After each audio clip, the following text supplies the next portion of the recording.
Welcome back. আশা করি সবাই ভালো আছেন। আজকের এই ভিডিওতে আমি আলোচনা করব রিঅ্যাক্ট জেএস এর অন ক্লিক ইভেন্ট এবং ফাংশন কল নিয়ে। তো চলুন শুরু করি। তো প্রথমে দেখতে পাচ্ছেন যে আমার এখানে দুটো বাটন আছে, আমি যা আছে সবগুলো কেটে দিচ্ছি, আবার সব নতুন করে তৈরি করলাম ফাংশন। অ্যান্ড দেন এখন যেটা করব, এখন যদি আমি এখানে রেজাল্ট দেখি তাহলে অ্যাপ লেখা আছে, তাহলে এখন এগুলা আমরা অ্যাপ লেখাটা কেটে দিই। কেটে দেওয়ার পরে এখন আমরা একটা বাটন তৈরি করি। বাটনের নাম আমরা যে কোনো কিছু দিতে পারি, লাইক ধরেন যে হ্যালো 1 দিলাম। তো এখন দেখতে পাচ্ছেন যে বাটনের নাম হ্যালো 1 হয়ে গেছে। একটু জুম করে নিলাম যাতে ভালো দেখা যায়। তো এখন আমরা একটা ফাংশন তৈরি করব। তো ফাংশন আমরা একবার জাভাস্ক্রিপ্টে যেরকম নর্মাল ফাংশন তৈরি করেছিলাম, প্রথমে সেরকম নর্মাল ফাংশন তৈরি করব, তারপরে অ্যারো ফাংশন নিয়ে দেখব। তো ফাংশন তৈরি করি, ফাংশন, দেন এখানে আমরা ফাংশন নেম দেবো, যে লাইক মনে করেন যে হ্যালো ফাংশনের নাম দিলাম, অ্যান্ড দেন ফাংশনটা তৈরি করে নিলাম। দেওয়ার পরে এখন ফাংশনের মধ্যে আমরা একটা অ্যালার্ট দেবো এবং একটা কনসোল লগ দেবো। Alert hello and then console log console log, এখানেও বলবো যে হ্যালো কনসোল এলো যে লগ, অ্যান্ড দেন এখানে বললে হ্যালো অ্যালার্ট অ্যালার্ট। এখন এই ফাংশনকে আমাদের কল করতে হবে। কল করার জন্য কী করতে হবে, আমরা অন ক্লিক ইভেন্ট ব্যবহার করব। তো এখানে হচ্ছে ক্যামেল কেস ব্যবহার করতে হবে। ক্যামেল কেস কেমন, যেমন মনে করেন যে অনটা ছোটাতে লিখলাম, অ্যান্ড দেন ক্লিকের সিটা ক্যাপিটাল দেবো, তাহলে এটাকে বলে হচ্ছে এটাকে বলা হয় কি ক্যামেল কেস। ঠিক আছে, তো অন ক্লিক দেওয়ার পর আমরা ইকুয়াল দেবো, দেন এখন আমরা কার্লি ব্র্যাকেট দেবো। এর আগে আমরা কোটেশনের মধ্যে ফাংশনের নাম দিতাম জাভাস্ক্রিপ্টে, কিন্তু এখানে আমরা কার্লি ব্র্যাকেট দেবো। এবার কার্লি ব্র্যাকেটের মধ্যে আমাদের ফাংশন নামটা দিয়ে দেবো, তো হ্যালো। অ্যান্ড দেন এখন ফাংশনের নাম দেওয়ার সময় আমরা সকলেই জানি যে কার্লি ব্র্যাকেট প্যারেন্থেসিস দিয়ে ফাংশনকে কল করতে। তো আমরা এখানে ঠিক সেমভাবে নামটা আমরা ফাংশনের নামটা কল করেছি। এখন আমরা আসি, দেখতে পাচ্ছেন যে এটা আমরা কিন্তু ক্লিক করার আগে কাজ হয়ে বসে রয়েছে। তো আমরা তো আসলে এটা চাচ্ছি না, আমরা চাচ্ছি যে আমরা ক্লিক করব, তারপরে আমাদের এটা কাজ হবে।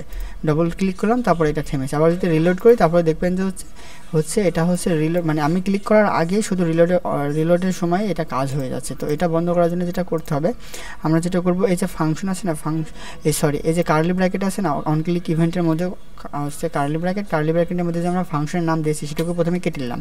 নেওয়ার পর এখানে আমরা একটা অ্যারো ফাংশন তৈরি করব। তো দেখতে পাচ্ছেন যে অ্যারো ফাংশনের যে দিতে হয়, কার্লি প্যারেন্থেসিস, দেন ইকুয়াল, তারপর হচ্ছে একটা গ্রেটার দেন, তার এখানে এখন আমাদের ফাংশনকে দিয়ে দেবো।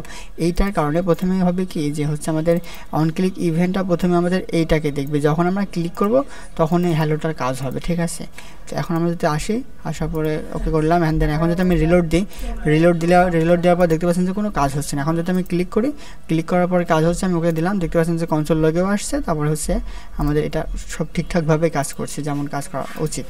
দেন এখন আমরা যেটা করবো, আমরা হচ্ছে অ্যারোর ফাংশন দেখবো। অ্যারোর ফাংশন দেখার জন্য আমরা এটাকে অ্যারোর ফাংশনে রূপান্তর করি। তো অ্যারোর ফাংশনে রূপান্তর করার জন্য যেটা করা লাগবে, আমাদের যে ফাংশন কিওয়ার্ডটা আছে সেটাকে আমরা কনস্টে রূপান্তর করে দিই।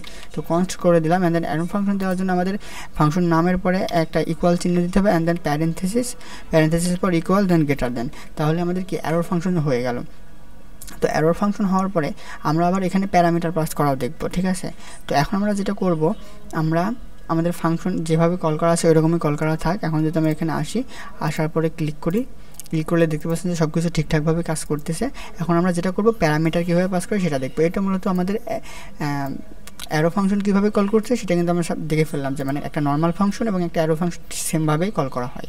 তো এখন যেটা করবো, আমরা প্যারামিটার পাস করবো। তো প্যারামিটার পাস করার জন্য যে আমরা হ্যালোর মধ্যে আমরা একটা প্যারামিটার দিয়ে দেবো। তো এখানে মনে করেন যে আমরা দিলাম যে হ্যালো 1। হ্যাঁ, আমরা বাটন দুটো তৈরি করতে পারি, দুটো তৈরি করলে একটা এক্সাম্পল দেওয়া ভালো হবে। তো দুটো বাটন তৈরি করি, হ্যালো 1 এবং হ্যালো 2।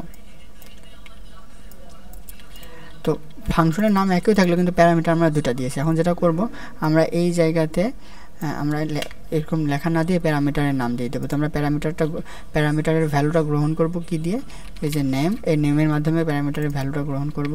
দেন এখানে অ্যালার্টের মধ্যে নেম দিয়ে দিলাম, অ্যান্ড দেন এখন কনসোল লগের মধ্যেও আমরা দিয়ে দিলাম। এখন আমি এই ভ্যালু যা প্যারামিটারের যে ভ্যালু দিয়েছিলাম, এই ভ্যালুটা মূলত এই জায়গাতে চলে আসবে।